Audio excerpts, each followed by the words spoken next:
Talking about people that deserves things, big up blood clot Peggy Gou. This is a clip taken from the GQ Man of the Year award. The other day, actually, I think they did one. They did two, I guess. They did one in the US where the guys from How Long Gone presented. Big up How Long Gone, one of my favorite pods. Jason Stewart and Chris Black. They presented it, really fucking cool. And then this one, they did it for British GQ Man of the Year awards, where they had the guy, what's his name? Kareem Rama, the guy from Subway Takes. The great guy from Subway Takes did the red carpet kind of interview thing. And in this particular clip, he sits there, or he stands there, and interviews the one and only Peggy Gou, legendary DJ. And she has some interesting words to say about the proliferation or the popularity or the renaissance of DJing nowadays. And she says there's too many DJs, which I think is fucking hilarious, considering, you know, how she's received in the scene. But this is Peggy Gou on the amount of DJs that are around nowadays. I think there are enough DJs in the world right now? Too many. Too many? Too many. I agree. A real DJ? Not too many. Not too many real DJs. Because I've heard that there are real DJs, which are people that like do real DJ stuff. What is a real DJ for you? I think you put like, I don't know. How many signatures would it take for you to DJ tonight?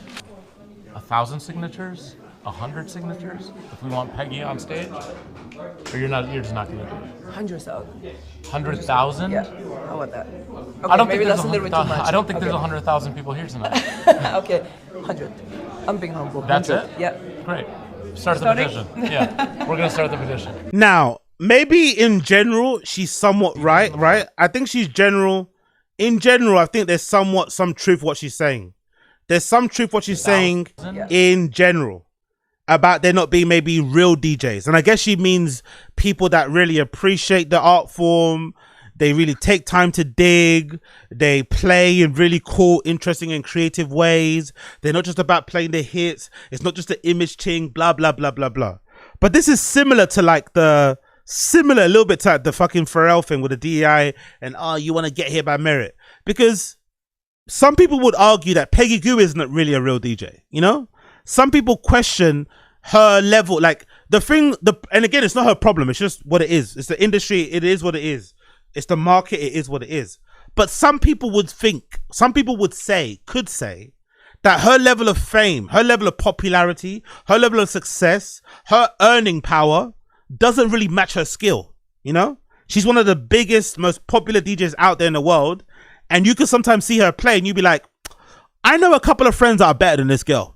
You know, this is a very mediocre DJ set. And there's plenty of them recently. This is a real problem that I've had with her because I feel like she's a really talented producer, personally. If she's producing a song, I don't know if she has produced them. There's still a debate around whether or not she uses ghost producers. I'm not too sure. She does have a bit of classical. She's like, you know, typically Asian. She, you know, plays the piano and stuff. I've seen her do some stuff online. She seems like she knows to play instruments. So I don't doubt that she can make good songs. And I've heard them in the past. Nowadays, you know, the level of quality is really up and down. It's not been that great. That Na Na Na recently song was awful.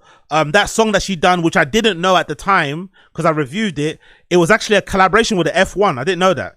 So it's like a, you know, whatever. It was terrible. So was the video. But her previous songs have been good, so she's got the ability to do that. I just think maybe she's a bit too popular. She's enjoying life a little bit too much, and maybe not, you know, not being much of a studio rat she was in the past. But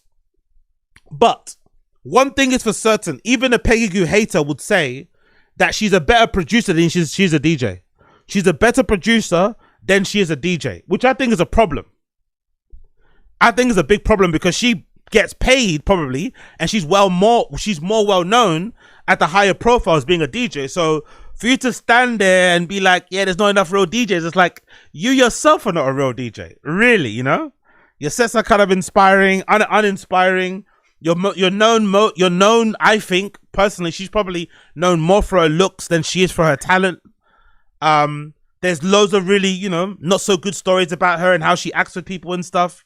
She doesn't seem like the nicest person. Again, doesn't matter because I think sometimes in the industry, women are judged a bit harshly when they're like, you know, a little bit whatever stern. I think if a man is stern and whatever, you're seen as a boss. If a woman is like that, you're seen as a bitch. But, you know, people have shared stories. about how she comes across a little bit whatever. Big up Daniel Wang. So it's a bit difficult, you know, to take what she says seriously about there not being enough real DJs when her herself isn't a real DJ. But I guess when someone asks you a question, you got to answer it. It is what it is.